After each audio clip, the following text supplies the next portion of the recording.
నేను ఇంకో మాట అడుగుతున్నా, పోలవరం డ్యామ్ ఉంది, అది కడుతున్నది కూడా ఇదే ఎన్డీఎస్ఏ.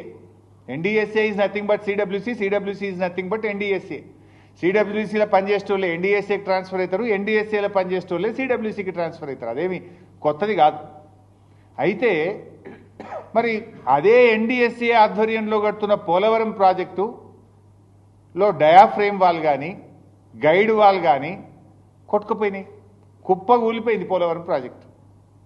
మరి ఇప్పటి వరకు ఎన్డీఎస్ఏ ఎందుకు పోలవరం ప్రాజెక్టు విజిట్ చేయలేదు? యాక్ట్ పార్లమెంటు చేసిన చట్టము దేశంలో అన్ని రాష్ట్రాలకు ఒకటే ఉండాలి, అన్ని డ్యాంలకు అన్ని ప్రాజెక్టులకు ఒకే విధంగా ఉండాలి. ఇక్కడ తెలంగాణలో 2 పిల్లర్లు గుంగితే 3 రోజుల లోపల వస్తావు, 4 రోజుల లోపల రిపోర్ట్ ఇస్తావు. 4-5 ఏళ్ళైనా పోలవరంకు ఎన్డీఎస్ఏ పోదెందుకు, రిపోర్ట్ ఇయ్యదెందుకు? ఎందుకంటే కట్టిందే మీరు, డిజైన్ చేసింది ఎన్డీఎస్ఏ, కట్టింది ఎన్డీఎస్ఏ, కుప్పగూలింది ఎన్డీఎస్ఏ హయాంలో, ఎన్డీఏ హయాంలో. అందువల్ల అక్కడికి బోరు.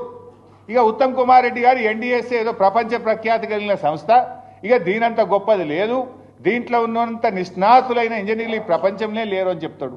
మరి ఆ ఎన్డీఎస్ఏ కట్టిన పోలవరం కుప్పగూలిపోయింది, 5 ఏళ్ళైనా అక్కడికి ఎందుకు పోలేదు? ఇది ఎందుకు నేను చెప్పాల్సి వస్తుందంటే, ఎన్డీఎస్ఏ ఎన్డీఏ జేబు సంస్థగా మారింది. ఈ దేశంలో ఈడీ సిబిఐలను ఎట్లా వాడుతున్నారో ఎన్డీఎస్ఏను కూడా అదే పద్ధతిలో వాడుతున్నారనడానికి ఇది ఒక నిదర్శనము.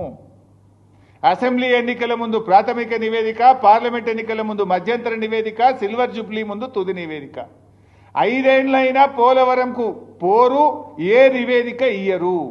అంటే ఇది ఒక రాజకీయపరమైనటువంటి ఒక కుట్రతో కాంగ్రెస్ బీజేపీలు కుమ్మక్కై చేస్తున్నటువంటి విషయం ఇవాళ స్పష్టంగా అర్థమవుతా ఉంది.